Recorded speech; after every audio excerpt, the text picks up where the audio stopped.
അപ്പോൾ അടുത്ത നമ്മുടെ ചോദ്യം എന്ന് പറഞ്ഞാൽ എ സി കണ്ടക്ടർ എന്ന് വെച്ചാൽ എന്താണെന്ന് അതിൻ്റെ ഫുൾ ഫോം എന്താണെന്ന്. അപ്പോൾ എ സിയുടെ ഫുൾ ഫോം എന്ന് പറഞ്ഞാൽ ഓൾ അലുമിനിയം കണ്ടക്ടേഴ്സ് എന്നാണ്. ഓവർഹെഡ് നമ്മുടെ മുകളിൽ കൂടി അലുമിനിയം വെച്ച് വലിച്ചു പോകുന്ന ആ ലൈനാണ് ഓൾ അലുമിനിയം കണ്ടക്ടേഴ്സ് എന്ന് പറയുന്നത്. ലോ കോസ്റ്റാണ്, ലൈറ്റർ വെയിറ്റ് ആണ്, കൊറോഷൻ റെസിസ്റ്റൻസ് ആണ്, കണ്ടക്ടിവിറ്റി ഒക്കെ ഉണ്ട്, അങ്ങനെ നല്ല സംഭവമൊക്കെ ഉണ്ട്. ഡിസഡ്വാൻറ്റേജ് എന്ന് പറഞ്ഞാൽ പെട്ടെന്ന് പൊട്ടിയൊക്കെ വീഴാനുള്ള സാധ്യതയുണ്ട്. ഇലക്ട്രിക്കൽ റെസിസ്റ്റൻസും പിന്നെ ഓക്സിഡേഷൻ കാരണം അതിൻ്റെ കണ്ടക്ഷനൊക്കെ കുറയാൻ, ഓക്സിഡേഷൻ എന്ന് പറഞ്ഞാൽ ക്ലാവ് പിടിക്കാനുള്ള സാധ്യതയൊക്കെ ഉണ്ട്. അപ്പോൾ ഓവർഹെഡ് പവർ ട്രാൻസ്മിഷൻ നമ്മുടെ മുകളിലെ ലൈനൊക്കെ ട്രാൻസ്മിഷൻ ഡിസ്ട്രിബ്യൂഷനും സബ്സ്റ്റേഷൻ കണക്ഷനിലും ഇൻഡസ്ട്രിയലിലും ഇതിലൊക്കെയാണ് ഇതിൻ്റെ ഉപയോഗം.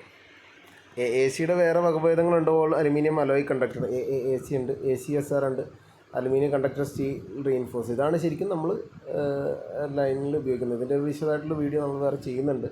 ACSRൻ്റെ കുറേ ടൈപ്പ് കണ്ടക്ടേഴ്സ് ഉണ്ട്. ഓക്കെ, അടുത്ത ചോദ്യം കേബിളിന് ബന്ധപ്പെട്ട് തന്നെ type of conductor use in AYFI. അപ്പോൾ AYFI എന്താണെന്നുള്ളത് നമ്മൾ നേരത്തെ ഒരു വീഡിയോയിൽ പറഞ്ഞിട്ടുണ്ട്. നമുക്ക് പലതരം കേബിളുകളുണ്ട്. AYFI, A2FI എന്നൊക്കെ പറഞ്ഞ കേബിളുണ്ട്. അപ്പോൾ A എന്ന് പറഞ്ഞാൽ അലുമിനിയം, Y എന്ന് പറഞ്ഞാൽ PVC ഇൻസുലേഷനും, F എന്ന് പറഞ്ഞാൽ ആർമറിൻ്റെ കേസുകളൊക്കെയാണ് പറയുന്നത്. ആർമറിൻ്റെ സാധനം, Y എന്ന് പറഞ്ഞാൽ PVC ഇൻസുലേഷൻ. അപ്പോൾ ഇതിൽ ബേസിക്കലി എന്താ ഉള്ളതെന്ന് വെച്ച് കഴിഞ്ഞാൽ ഇതിപ്പോൾ ഒരു 4 കോർ അല്ലെങ്കിൽ 3.5 കോർ AYFI കേബിളാണ് ഈ കാണിച്ചേക്കുന്നത്. ഇതിലിപ്പോൾ 3 ഫേസും ന്യൂട്രലും കാണാം. അത് അലുമിനിയത്തിൻ്റെയാണ്. എന്നിട്ട് അത് കഴിഞ്ഞിട്ട് അതിൻ്റെ കളറുള്ള ഒരു PVC ഇൻസുലേഷനും അതുകൂടാതെ പേപ്പർ ഡാറ്റ ഇൻസുലേഷൻ ഉണ്ട്. അതിൻ്റെ പുറത്ത് വരുന്ന ഫ്ലാറ്റ് ആർമറും കാണാം ഇതിൻ്റെ അകത്ത്.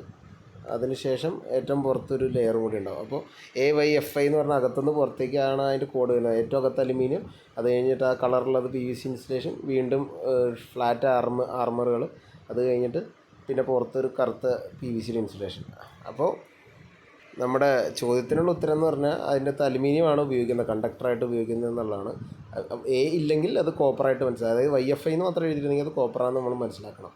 അപ്പോൾ അതാണ് അതിൻ്റെ ഒരു പരിപാടി. ഇനി XLP in cable specification implies. Cable സൂചികയിൽ കാണിക്കുന്ന XLP എന്ന അക്ഷരം എന്തിനാണ് സൂചിപ്പിക്കുന്നത് എന്നുള്ളതാണ് ചോദിച്ചേക്കുന്നത്. അപ്പോൾ ഇതൊരു കേബിളാണ്. അതിൽ XLP എന്ന് എഴുതിയേക്കണതാണ്. അതിൽ മെയിനായിട്ടൊരു കണ്ടക്ടറുണ്ട്. കണ്ടക്ടറിന് ശേഷം പിന്നെ ചില സ്ക്രീൻസ് ഒക്കെ കൊടുത്തിട്ടുണ്ട്. അത് കഴിഞ്ഞിട്ട് XLP ഇൻസുലേഷൻ എഴുതിയിട്ടുണ്ട്. പിന്നെ സെമി കണ്ടക്ടിങ് സ്ക്രീനും ഏറ്റവും പുറത്ത് PVCയുടെ പ്രൊട്ടക്ഷൻ കാണിച്ചിട്ടുണ്ട്. XLP എന്ന് പറഞ്ഞു കഴിഞ്ഞാൽ XL എന്ന് മീൻ ചെയ്യുന്ന ക്രോസ് ലിങ്ക്ഡ് എന്ന് എഴുതിയതാണ്. PE എന്ന് പറഞ്ഞാൽ പോളി എത്തിലീൻ എന്നാണ് ഇതിനെ ഉദ്ദേശിക്കുന്നത്. അത് ഇൻസുലേഷനായിട്ടുള്ള ഇലക്ട്രിക്കൽ കേബിൾസിലാണ് ഉപയോഗിക്കുന്നത്. ഭയങ്കര ഹൈ ഇലക്ട്രിക്കൽ ഇൻസുലേഷനും റെസിസ്റ്റൻസ് ഹീറ്റിൽ നിന്നൊക്കെ നല്ലോണം പ്രൊട്ടക്ഷനൊക്കെ ചെയ്യും. ഒരു 50 വർഷത്തിന് മുകളിൽ സംഭവം ഓടും കേബിളിലൊക്കെ ഉപയോഗിക്കുമ്പോൾ. പിന്നെ ലോ ഡയലക്ട്രിക് ലോസ്, ഫ്ലെക്സിബിലിറ്റി ഒക്കെ കാര്യങ്ങളൊക്കെ ഉണ്ട്. മീഡിയം വോൾട്ടേജ്, ഹൈ വോൾട്ടേജിലെല്ലാം ഇത് ഉപയോഗിക്കുന്നുണ്ട്. പവർ ഡിസ്ട്രിബ്യൂഷൻ, ഇൻഡസ്ട്രിയലും സബ്മറൈൻ, അണ്ടർഗ്രൗണ്ട് എല്ലാത്തിനും നമ്മളിതിൻ്റെ ഉപയോഗം കാണാം. അപ്പോൾ നമ്മുടെ ഓപ്ഷൻ A ആണ് ഇതിൽ കറക്റ്റ് ഉത്തരം. Insulation material is cross linked polyethylene എന്നുള്ള ആ ഒരു ഉത്തരമാണ് കറക്റ്റ്. ഈ ചോദിച്ചേക്കുന്ന question to measure voltmeter is connected. Voltage അളക്കുന്നതായിട്ട് വോൾട്ട്മീറ്റർ എങ്ങനെയാണ് ഘടിപ്പിക്കുന്നതെന്നാണ് ചോദിച്ചേക്കുന്നത്. ഒരു സർക്യൂട്ട് എക്സാമ്പിൾ കാണാം. നമ്മുടെ ഒരു MCBയുടെ യെല്ലോയിൻ്റെയും ബ്ലൂവിൻ്റെയും അവിടെയുള്ള വോൾട്ടേജ് അളക്കാൻ വേണ്ടി വോൾട്ട്മീറ്റർ കണക്ട് ചെയ്ത് കാണാം. ഇത് പാരലായിട്ടാണ് കണക്ട് ചെയ്തേക്കുന്നത്. അപ്പോൾ വോൾട്ടേജ് മെഷർ ചെയ്യാനായിട്ട് അല്ലെങ്കിൽ അളക്കാനായിട്ട് പാരലായിട്ടുള്ള കണക്ഷൻ ഓപ്ഷൻ A ആണ് കറക്റ്റ് ആൻസർ. സീരീസ് ആയിട്ട് കണക്ട് ചെയ്യുന്നത് അമ്മീറ്ററുകളായിരിക്കും. അടുത്തൊരു ചോദ്യം, 3-പിൻ പ്ലഗ് സോക്കറ്റ് ഘടിപ്പിക്കേണ്ട ആവശ്യമില്ലാത്ത സ്ഥലം എവിടെയാണെന്നാണ് ചോദിച്ചേക്കുന്നത്.